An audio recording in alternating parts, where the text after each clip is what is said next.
this time. I have a Yamaha DX7. And from the way it booted up there, you may have noticed that it also has the gray matter response E upgrade. So in addition to some extra features, it also expands the memory. So instead of having 32 patches like you would with a stock DX7, it has 10 banks of 32 or 320 patches. But basically, it's an original DX7. And it works fine.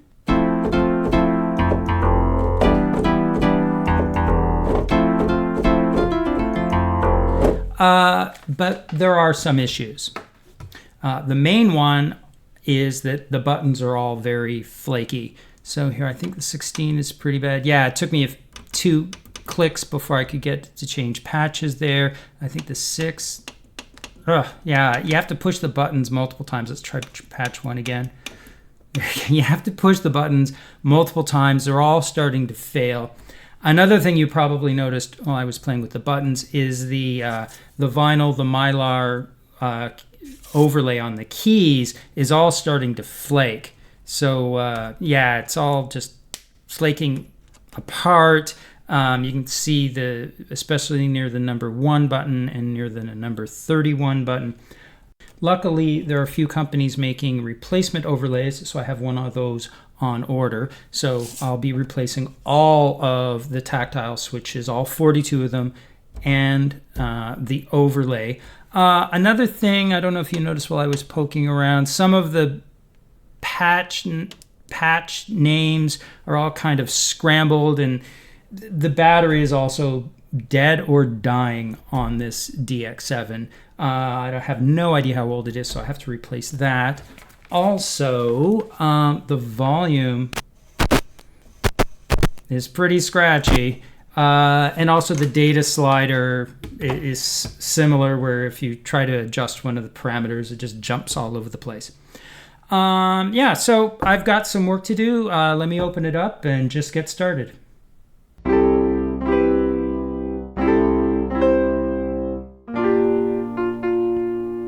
I'll narrate here in the background as you watch me work. The first thing to do is to take photos of the cables and connectors, mostly as a reminder for when I put everything back together.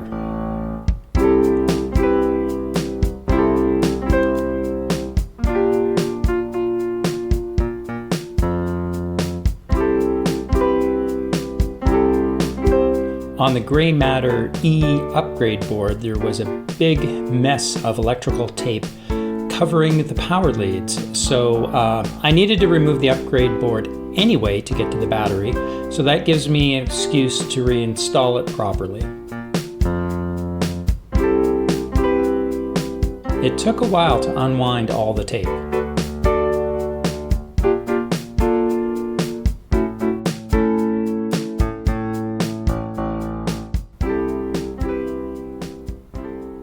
The original battery is soldered directly to the circuit board, and that makes it difficult to replace because you have to remove the board to do it. So I'll be installing a battery holder which lets you change out the battery in the future without having to remove anything. Before I put the new battery holder in place, I'm curious on how much power is left in the old coin cell. So here I'm using my vintage Radio Shack multimeter, and it reads 2.88 volts. And anything under about 3 volts should be swapped out. So this battery was definitely due for a replacement. Here's the new battery holder, and I'll just solder it in place.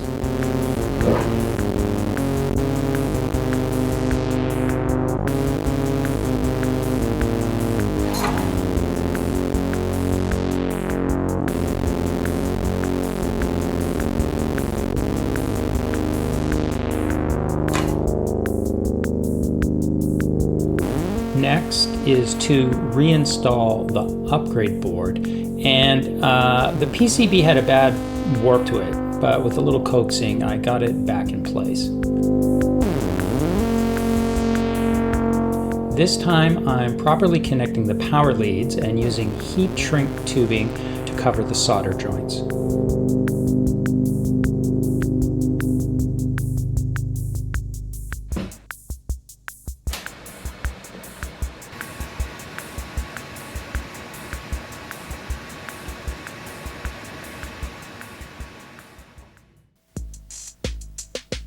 Now on to replacing the tactile switches. There are two circuit boards, one on the right for all of the patch switches numbered 1 to 32, and a second board on the left for the other controls. Here I'm keeping track of all the screws. Everything goes into a bag, and every bag is numbered, so there will be no screws left over at the end. Here's the board on the right, and here's the board on the left, which also includes the volume and data controls. Each of the tactile switches has a plastic cap, and they have to be removed and bagged.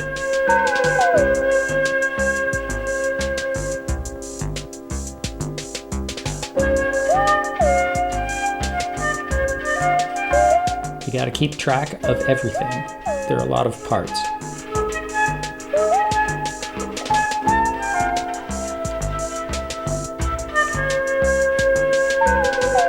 Now on to desoldering each switch. There are 4 solder joints per switch.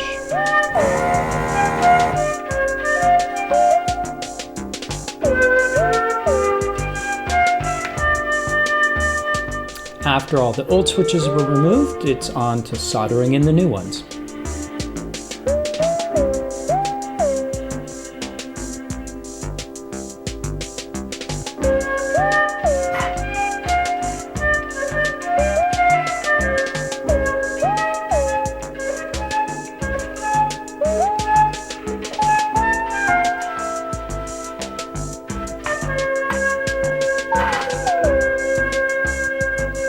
Working on the left-hand board gives me an opportunity to clean the volume and data controls with deoxit.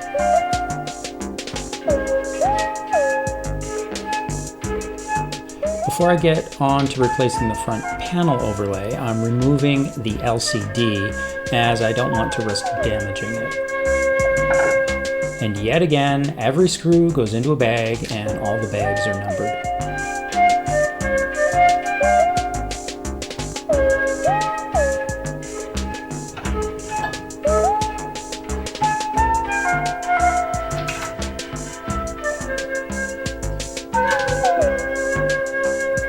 Okay, now on to the main event. First, I have to scrape away the old overlay without damaging the underlying metal panel, and it's a bit of a messy job. After that, I have to remove any of the leftover adhesive on the panel. It has to be perfectly clean or the new overlay won't sit properly.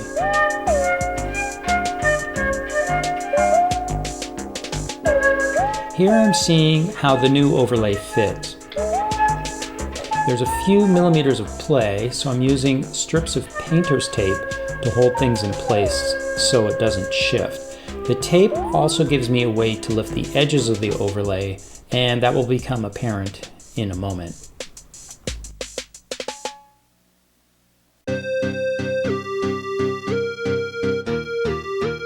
The overlay has a 3M adhesive on the reverse, initially covered by a backing.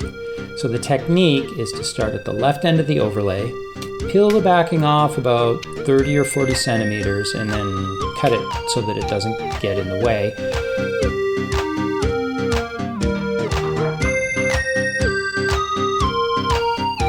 And then you fold in a little bit of the backing as a tab, and you'll see what that's for in just a moment. Now you get to the point of no return. You lay the overlay back down very slowly, as it will stick instantly to the panel. Once the left hand is laid down, you lift up the right side of the overlay to get access to that tab you folded in. and you'll peel the backing away. At the same time, you lay down the overlay very, very carefully.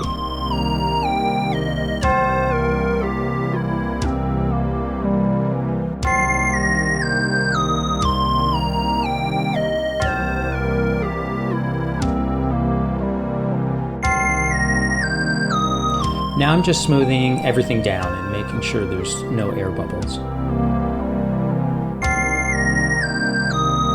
The thickness of the new overlay isn't exactly the same as the old one, so the switch action won't feel quite the same.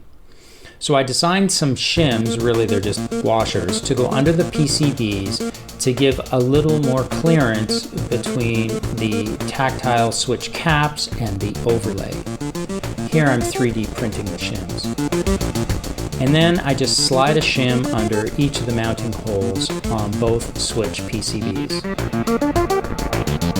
This only lowers the switches by about 0.5 millimeter, but it makes a big difference in how they feel through the overlay.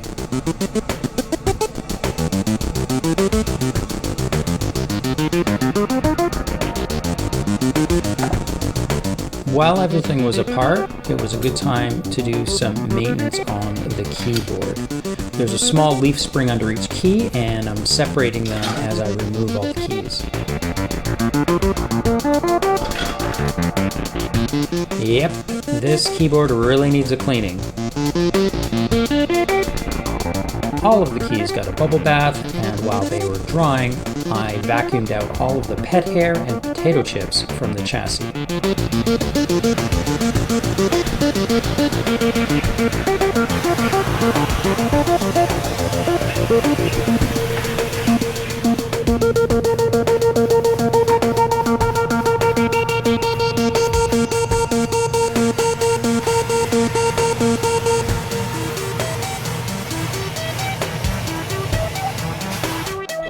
Now I'm cleaning the pots in the pitch bend and mod wheel assembly with deoxit.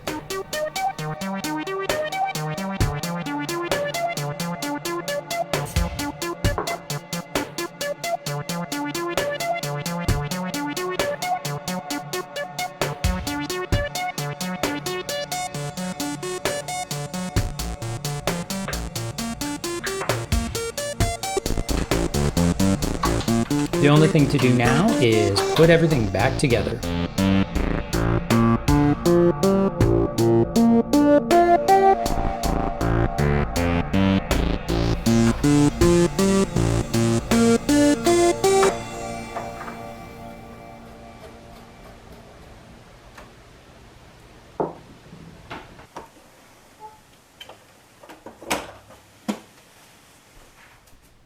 I've completed all of the repairs, the front panel overlay being the feature repair, and closed everything back up.